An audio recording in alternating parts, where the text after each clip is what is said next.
ব্যবসা বাণিজ্যের বিশ্লেষণ নিয়ে ডিবিসি নিউজের নিয়মিত আয়োজন ইসলামী ব্যাংক টালিখাতায় স্বাগত জানাচ্ছি আমি মুস্তফা মাহবুব। একসময় সরকারের রাজস্ব আহরণের অন্যতম খাত ছিল বহিঃশুল্ক বা কাস্টমস বিভাগ। মূলত আমদানি রপ্তানি বাণিজ্যে নজরদারি এবং তা থেকে শুল্ক আদায়ই ছিল কাস্টমস বিভাগের মূল কাজ। কিন্তু এখন আন্তর্জাতিক বাণিজ্যের ধরন বদলেছে। রাজস্ব আহরণের চেয়ে বাণিজ্যে সহজ করা, জাতীয় নিরাপত্তা নিশ্চিত করা, মেধাস্বত্ব সংরক্ষণ, চোরাচালান রোধ সহ অর্থ পাচার বা মানি লন্ডারিংয়ের মতো অপরাধের নজরদারি করাও এখন কাস্টমস বিভাগের দায়িত্ব। এত সব কাজের ভিড়েও এখনও জাতীয় রাজস্ব বোর্ডের মোট যে রাজস্ব আহরণ তার ২৭% আসে কাস্টমস থেকে। অতীতের চেয়ে তাদের সেবার মান বাড়লেও সরকারের ফ্রন্ট লাইন বর্ডার এজেন্সি হিসেবে কাস্টমসের সেবায় ব্যবসায়ীরা কতটা সন্তুষ্ট, সেখানে আর উন্নতির সুযোগই বা কতটা আছে, এসব নিয়েই আজ আমাদের টালিখাতার বিষয় কাস্টমস সেবার কতটা আধুনিক হলো।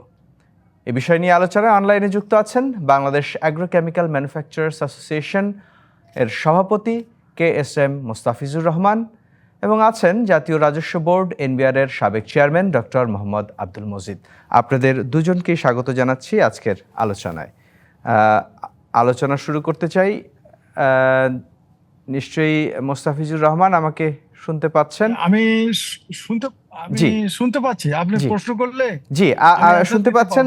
আপনাকে দিয়ে একটু শুরু করতে চাই। আসলে আমাদের কাস্টমস বিভাগের যে সেবা, আপনারা প্রতিনিয়তই আসলে কাস্টমসের সেবা নিচ্ছেন এবং সেখানে এই মুহূর্তে আসলে কাস্টমসের সেবা কি পর্যায়ে আছে বা আপনাদের অভিজ্ঞতাটা আগে শুনতে চাই।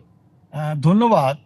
দেখুন, কাস্টমস যে কোনো সরকারের তার যে সরকারের যে ইনকাম, এটার একটি অন্যতম প্রধান একটি ডিপার্টমেন্ট, যারা সেই দেশের কাস্টম আইন অনুযায়ী যে দেশে এবং বাহিরে যে পণ্যের যে মুভমেন্ট হয়, ধরুন এক দেশ থেকে পণ্য আরেক দেশে আসে অথবা এক দেশ থেকে আরেক দেশে পণ্য যায়, এর উপরে যে কাস্টমস যে আইন এবং বিধিমালার আলোকে যেখানে যে পরিমাণ ওর ওপরে ট্যাক্স ধরা দরকার, সেটা দিয়েই সরকারের ইনকামের একটা অংশ আসে।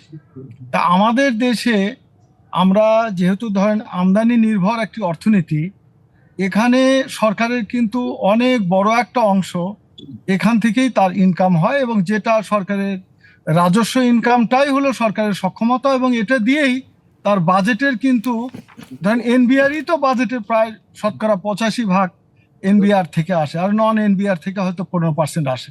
এর মধ্যে ধরুন কাস্টমসের যে কাস্টম ডিউটি, তারপরে কর্পোরেট ট্যাক্স, ব্যক্তি ট্যাক্স এবং হলো ভ্যাট, এটাই কিন্তু সরকারি ইনকাম। তো আপনি প্রশ্ন করেছেন যে আমরা ব্যবসায়ীরা আমরা এটা কেমন কোন জায়গায় আসি। আমাদের দেশটা যেহেতু আমরা উৎপাদনমুখী এবং রপ্তানিমুখী একটি বিনিয়োগকে আকৃষ্ট করতে পারি নাই এখনো, ফলে আমাদের সরকার কিন্তু ওই চিটাগাং পোর্ট বা বন্দরেই তারা এই কাস্টম ডিউটির ওপর নির্ভর করেই তার ইনকামটা।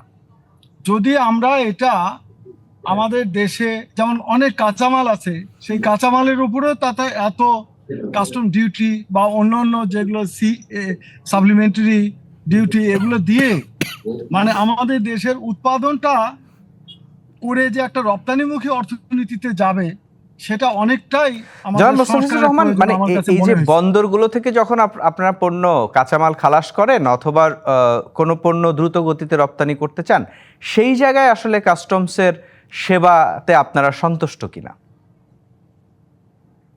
আমার মনে হয় যে এখানে আমাদের যদি একটা ভালো গুড গভর্নেন্স আনতে হয়, তাহলে আমাদের দেশে আপনার শুল্ক নীতিতে এবং কর নীতিতে একটা সংস্কার করার প্রয়োজন আছে, যাতে করে আমরা কাঁচামাল নিয়ে এসে আমরা উৎপাদন করে তার উপরে আমরা ভ্যাট দেব, এই জায়গাটা যদি সহজ করা যায়, উৎপাদনমুখীতে নিয়ে আসা যায় এবং রপ্তানিমুখীকে যদি এটা গুরুত্ব দেওয়া হয়, তাহলে আমাদের দেশে এটা অর্থনীতির আকৃতিটাও বড় হবে। আপাত দৃষ্টিতে মনে হচ্ছে যে সরকারের ইনকামের জায়গাটা কমে যাবে, আসলে তা না।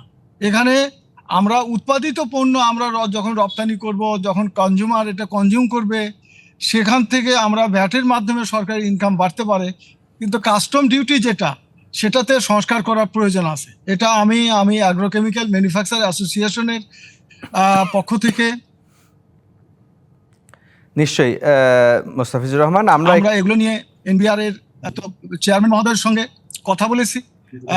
এগুলো সংস্কারের দরকার আছে এবং সংস্কারের জায়গাটা আমার মনে হয় এখনো অনেক বড় একটা জায়গা রয়েছে। নিশ্চয়ই ঠিক। আমি যেহেতু গাড়িতে সংস্কারের যে কাজটি, সেই কাজের সঙ্গেই আসলে যুক্ত ছিলেন আব্দুল মজিদ, তিনি আমাদের সঙ্গে আছেন। আপনার কাছে একটু জানতে চাই, যেটি হচ্ছে যে কাস্টমসের যে সেবা, সেটি আধুনিকায়ন এবং আরও গতিশীল করার জন্য এই মুহূর্তে আমরা জানি যে আসলে এনবিআর এর অনেকগুলো সংস্কারের প্রস্তাবনাও সেখানে ছিল। তো আপনারা যে প্রস্তাবনাগুলো দিয়েছিলেন, যে পরামর্শগুলো দিয়েছেন, সেটি কতটুকু বাস্তবায়ন করা সম্ভব হয়েছে? ধন্যবাদ। সংস্কার এর দাবি যেটি মোস্তাফিজ সাহেব বললেন, এটা আজকের না, বহুদিন থেকেই বিজনেস পক্ষ থেকে বলা হচ্ছে। কিন্তু কথা হচ্ছে যে আমার মনে হয় যারা দাবি করছেন আর যারা সেই দাবি মানবেন, এই দুইয়ের ভিতরে মেলবন্ধন হচ্ছে না। একজন হয়তো চাচ্ছেন না, আরেকজন বাইরে দাবি করছেন, আবার ভিতরে ভিতরে অন্যায়ভাবে অন্যভাবে তারা যোগাযোগ রেখে যাচ্ছেন। যার জন্য সংস্কার প্রস্তাব করলেও দেখা যাচ্ছে সেই সংস্কার প্রস্তাবের প্রতিও সকলের জন্য সকলের লক্ষ্য রেখেই সংস্কার প্রস্তাবগুলো করা হয়েছে। আমরা রিপোর্ট দাখিল করেছি, কিন্তু সেই রিপোর্ট সম্পর্কে, সেই রিপোর্টের কথাগুলো মেনে কিভাবে চলতে হবে এই ব্যাপারে আর দাবি তোলার কোনো দেখা যায় না, আগ্রহ দেখা যায় না। এতে বোঝা যায় যে সবাই ওই গতানুগতিকভাবে চলতে চান। হ্যাঁ, তো সুতরাং আমি মনে করি সংস্কার মানে সংস্কার, সেটা দাবি করতে হবে এবং সেইটা দাবি করার পরে সেটা কেন বাস্তবায়ন হচ্ছে না সে ব্যাপারেও দায় উঠতে হবে। এটা এরকম না যে আমি শুধু দাবি করেই গেলাম আর ওনারা তৈরি করলেন কিন্তু ওনারা বাস্তবায়ন করলেন না আর আমি বলতেই থাকলাম। এই পরিস্থিতিটার থেকে বেরিয়ে আসতে হবে। সরকার অনেক আগের থেকেই এই কাস্টমসকে আধুনিকায়ন করার জন্যে, আমি বলি 90 সাল থেকেই বহু প্রকল্প বিশ্ব ব্যাংক আমাদেরকে দিয়েছে, সেই টাকা আমরা খরচ করেছি, কিন্তু আধুনিকায়ন হয়নি। পথে অনেক বাধা আছে। সেই বাধার যে একটা বড় বাধা হচ্ছে যে উভয়ের কমিটমেন্ট। হ্যাঁ, অর্থাৎ ব্যবসায়ীরা যারা এইটার সরাসরি আমদানিকারক রপ্তানিকারকরা যারা এইটার সরাসরি ভুক্তভোগী, এবং যারা শুধু ভুক্তভোগী ওই অর্থে না, তারা পুরো অর্থনীতির পক্ষেই, কারণ তারা কষ্ট করে আমদানি করছেন, রপ্তানি করছেন এবং সেখান থেকে সরকার রাজস্ব পাবেন এবং সেই রাজস্ব সরকারের আয়ের একটা বড় উৎস, এটা ঠিক। কিন্তু এই দাবি করা পর্যন্ত ঠিক থাকে, কিন্তু ওইটা মেনে নেওয়া বা ওইটা করার ব্যাপারে যেখানে যেখানে চাপ সৃষ্টি করা দরকার সেখানে কিন্তু হয় না। যেমন সংসদে আইনটা পাশ করা হয়, কিন্তু সংসদ খোঁজ নেয় না যে এটা কেন বাস্তবায়ন হচ্ছে না বা করা যাচ্ছে না। যদি খোঁজ না নেয় তাহলে তো এটাই হবে যে শুধু সংস্কারের প্রস্তাব পাশ করা হলো ঠিকই, কিন্তু এটা বাস্তবায়ন হচ্ছে না। এই বাস্তবায়নের দাবিটা যদি স্পষ্ট না করা হয়, ভালো করে না বলা হয়, যেমন 2008 সালে আমরা চট্টগ্রাম পোর্টে সেখানে রীতিমতো ডাটা সফটওয়্যার মেশিন দিয়ে আমরা সবকিছু করে দিলাম, কিন্তু সেটা কদিন পর চললো না। তো চললো না কেন?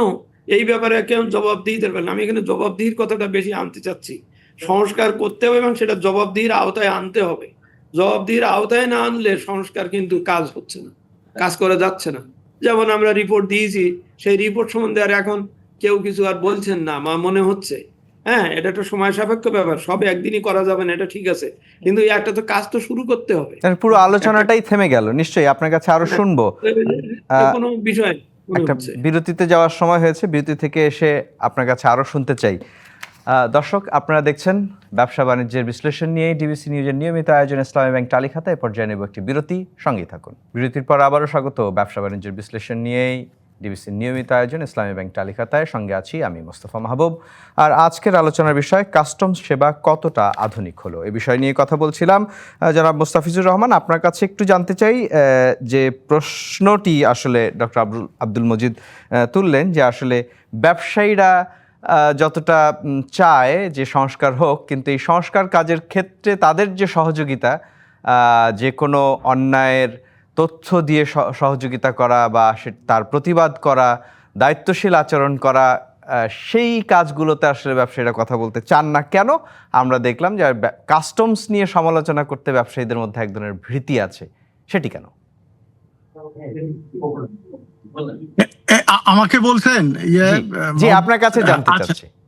আচ্ছা, ধন্যবাদ। আমি বলি, দেখুন, আমরা সরকারি কর্মকর্তা যিনি, তিনি কিন্তু আজকে তো কথা বলতে আর কোনো ভয় নেই। তিনি কিন্তু একটা আইন বিধির বাহিরে একটা শব্দ তার বলার সুযোগ নাই। তারপরেও আমাদের ব্যবসায়ীর দাবি দেওয়া পূরণ হয় না কেন? এর কারণ হলো, এখানে রাজনৈতিক নেতা যারা আছে, তারা যে আইন বিধি, আসলে তো দেশের অর্থনীতি মানে কি? রাজনীতিটাই অর্থনীতি। সরকার ঠিক করে দেবে তার অগ্রাধিকার খাতটা কি। সে কি কাস্টমসের যে ইনকাম থেকে আনবে, না ভ্যাট থেকে আনবে, না ব্যক্তি কর থেকে আনবে, না রপ্তানির থেকে আনবে? এই যে অগ্রাধিকার খাত চিহ্নিত করে যখন একজন পলিটিশিয়ান তিনি বুঝবে যে দেশে শিল্পটা আমরা কোন খাতকে গুরুত্ব দেব এবং সেটাকে আমরা দাঁড় করানোর জন্য আমরা কি ধরনের আমরা নীতিমালা ঠিক করছি, আমার এই কাস্টম ভ্যাট আইন, জনাব ট্যাক্স মোস্তাফিজুর আইন। রহমান, আমার প্রশ্নটা তা না, আমার প্রশ্ন হচ্ছে ডক্টর আব্দুল মজিদ যে অভিযোগটা করেছেন যে এই পরিবর্তনের জন্য আসলে ব্যবসায়ীদেরকেও দায়িত্বশীল হতে হবে। যে কোনো হয়রানির ঘটনা যখন ঘটে, ব্যবসায়ীরা সেটিকে কেন আনুষ্ঠানিকভাবে সেই হয়রানির অভিযোগটি দেন না? অনেক সময় তারা চুপ করে থাকেন এবং অনেক সময় মুখে অনেক কথা বললেও বাস্তবে সেই হয়তো অবৈধ লেনদেনটি করেই আসলে তার নিজের সমস্যাটার সমাধান করিয়ে নেন। কেন আসলে ব্যবসায়ীরা কাস্টমস কর্মকর্তাদের বিরুদ্ধে বা কাস্টমস বিভাগের বিরুদ্ধে কথা বলতে বা তাদের অনিয়ম নিয়ে কথা বলতে ভয় পান? আমি সেই বিষয়টি জানতে চাই। এটা হলো আমাদের দেশের একটা বাণিজ্য এবং রাজনীতির সংস্কৃতি হতে পারে, কিন্তু ব্যবসায়ীরা ব্যক্তির সাথে ব্যক্তির ধরেন প্রতিযোগিতা থাকে, কিন্তু দেশের আইন বিধি এত সুস্পষ্ট থাকতে হবে। আপনি একটা বিষয়কে আপনি আকর্ষণীয় করে রাখছেন, রাষ্ট্রই করে রাখছে, সুতরাং ব্যবসায়ীদের ইচ্ছা অনিচ্ছার প্রয়োজনও তো নাই। আমরা হয়তো বাণিজ্যিক সংগঠন, বাণিজ্য মন্ত্রণালয়ের বিধিমালা অনুযায়ী, আইন অনুযায়ী আমরা করেছি। আমরা কতগুলো ব্যবসায়ীরা তাদের সমিতি থেকে আমরা যে সরকারের দাবি দেওয়া দিচ্ছি, প্রকৃতপক্ষে তো দাবি দেওয়ার বাহিরেও যে সমস্ত প্রজ্ঞাবান সরকারি কর্মকর্তা আছে এবং যারা আইন বিধি যখন তৈরি করে, তখনই তো তার অস্পষ্টতার কারণেই তো এটা হয়, একজন পক্ষে যায় আরেকজন বিপক্ষে যায়। এই অস্পষ্টতা বাদ দিয়ে আমি যেটা বলতে চাচ্ছি, আপনি যদি মনে করেন যে আমাদের দেশের এই পণ্য উৎপাদনের সক্ষমতা আছে, আমরা এটা লোকাল ইন্ডাস্ট্রি করব, সেইভাবে যখন ঠিক করবেন, তখন ধীরে ধীরে আমরা যে $100 বিলিয়ন যে আমরা ইম্পোর্ট করি এটা, এবং অর্ধেক হলে আমরা এক্সপোর্ট করি, এটাকে ঘুরে দিতে হবে। যখনই এটা ঘুরে দেবে, তখন ব্যবসায়ীদের দাবি দেওয়ার আর প্রয়োজন হবে না। মানে অর্থাৎ আপনি বলছেন যে নীতি সংস্কারের মাধ্যমেই এমন একটা পরিবেশ তৈরি করা যাতে অভিযোগ করার প্রসঙ্গটাই না আসে। আপনাকে অসংখ্য ধন্যবাদ। আমাদের সঙ্গে ডক্টর আব্দুল মজিদ আছেন, আপনাকে দিয়ে এই আলোচনা শেষ করতে চাই। যে উত্তর আমরা পেলাম যে আসলে এমন একটা পদ্ধতি চাই, আমরা আইনের স্পষ্টতা এমনভাবে চাই যাতে সেখানে কোনো অস্পষ্টতা না থাকে, কোনো আমরা যেটাকে বলি গ্রে এরিয়া না থাকে। আপনিও কি একমত কিনা? অবশ্যই, অবশ্যই। কারণ আহ, আমি যে উঠানে নাচবো সেই উঠানটা বাঁকা নাকি এটা ঠিক করার দায়িত্ব কার? এবং সেই উঠান যেইভাবে, যেমন আমি এখানে এইভাবে বলি, স্বাভাবিক আপনি বলছেন যে ব্যবসায়ীরা কেন প্রতিবাদ করেন না বা যে ওদের বিরুদ্ধে কথা বলেন না, কারণ আমি নিয়মে এমন করে রাখছি যে ও যদি আমার একটা কনসাইনমেন্ট 3 দিন আটকে রাখে তা আমার তো বিরাট লস হবে। তো তখন একদম একদম সঠিক, আমি ওনার সাথে 100% সঠিক। তখন ও দেখে যে একটা কম্প্রোমাইজে যাই। আমি বলছি এই কম্প্রোমাইজে যাওয়ার ব্যাপারের জন্য আমার নিয়ম করে দেওয়া উচিত, থাকা উচিত যে মাল পোর্টে আসবে, তুমি এত ঘন্টার ভিতরে এটা ছেড়ে দিতে বাধ্য থাকবা, তুমি ছেড়ে দিতে বাধ্য থাকবা এবং তোমার এটার জন্য তুমি যা যা করার দরকার সেটা করবা। সেটা না করে আমি যদি ছেড়ে দেই, ওর উপরে ছেড়ে দেই, ওর মর্জির উপর ছেড়ে দেই, যে এখানে আমরা সংস্কারের যে কথাটা বলছি, আপনি যেটা বলছেন, এখানে মেন হচ্ছে ডিসক্রিশনারি পাওয়ার। হ্যাঁ, অফিসারের ডিসক্রিশনারি পাওয়ারটা একদম আপনাকে কাটেল করতে হবে, করে নিয়ম অনুযায়ী কাজ হবে। যেমন আমাদের সময় আমরাও একটা ইয়ে করেছিলাম যে কাঁচামাল আসছে তুমি ছেড়ে দাও, কারণ ওই কাঁচামাল গেলে ওনার উৎপাদন হবে এবং উনি কাজ করবে। এখন তুমি কাঁচামাল ধরে রাখো, যদি না আপনার এই কাগজ আনেন, ওইটা আনেন না, আপনি কি করেছেন, কাঁচামালটা তো এখানে পড়ে থাকলো, পড়ে থাকাতে একদম শতভাগ খাঁটি কথা। উৎপাদন ব্যাহত হয়ে গেল। আমার এখানে নিয়ম হবে, দৃষ্টিভঙ্গি হবে, কাঁচামাল আসবে, সঙ্গে সঙ্গে তুমি নিয়ে যাও, তারপরে তুমি কাগজপত্র আনো, দেখি তোমার কত পাওনা আছে, দেওয়া আছে, তুমি সেইটা দিবা। না, আমার এখানে আইন হচ্ছে যে না, আগে আমি স্যাটিসফাইড হব, আমি আমার ডিসক্রিপশনে আমি নিয়ম অনুযায়ী দেবো, কারণ আপনার আর পরে দেখা পাবো না। আপনি বলবেন আই নো আইউ, এরপরে আর আপনি আমার কাস্টম হাউসে আসবেন না এই টাকা দেওয়ার জন্যে। সেই জন্যে আপনাকে আগের থেকে আমি অ্যাডভান্স, এই যে টিডিএস বলি আমরা যেটা, বা অ্যাডভান্স আইডি, এগুলো সব করি কেন?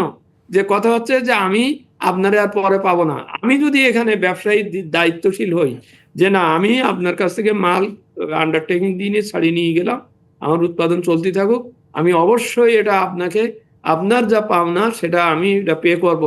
এই পে করার ব্যাপারে যদি সহযোগিতা থাকে, তাহলে ভাই আপনি কাস্টম হাউসে দিয়ে খোঁজ নিয়ে দেখেন, এরকম বহু আন্ডারটেকিং দিয়ে যত মাল ছেড়ে দেওয়া হয়েছে তাদের আর দেখা পাওয়া যায় না। আমি দায়িত্বশীলতার কথাটা ওই জন্যই বলছিলাম, দুই পক্ষেরই। ও যেমন করবে না, তার ডিসক্রিপশনে পাওয়ারে আটকে দিয়ে আমার ব্যবসাকে ডিস্টার্ব করবে না, একই সাথে আমারও উচিত হবে না যে সরকারের যা পাওনা, যেটা আমার পাওনা, সেই কাগজটা আমি ন্যায় স্বচ্ছতার সাথে আমি ব্যবসা করার ক্ষেত্রে আমি অবশ্যই কেয়ারফুল থাকবো। এই কেয়ারফুল দুইজন না হলে পর এই এই জিনিস চলতে থাকবে। কারণ নিশ্চয়ই এই বিষয়টির সমন্বয়ের মাধ্যমে আসলে একটা সুন্দর পরিবেশ তৈরি করতে হবে। ডক্টর আব্দুল মজিদ, আপনাকে অসংখ্য ধন্যবাদ। জনাব মোস্তাফিজুর রহমান, আপনাকেও অসংখ্য ধন্যবাদ। আজকের মতো বিদায় নিতে হচ্ছে। দর্শক, ব্যবসা বাণিজ্যের বিশ্লেষণ নিয়ে ডিবিসি নিউজের নিয়মিত আয়োজন ইসলামী ব্যাংক টালিখাতায় এই ছিল আজ পর্যন্ত। ডিবিসি নিউজের সঙ্গেই থাকুন।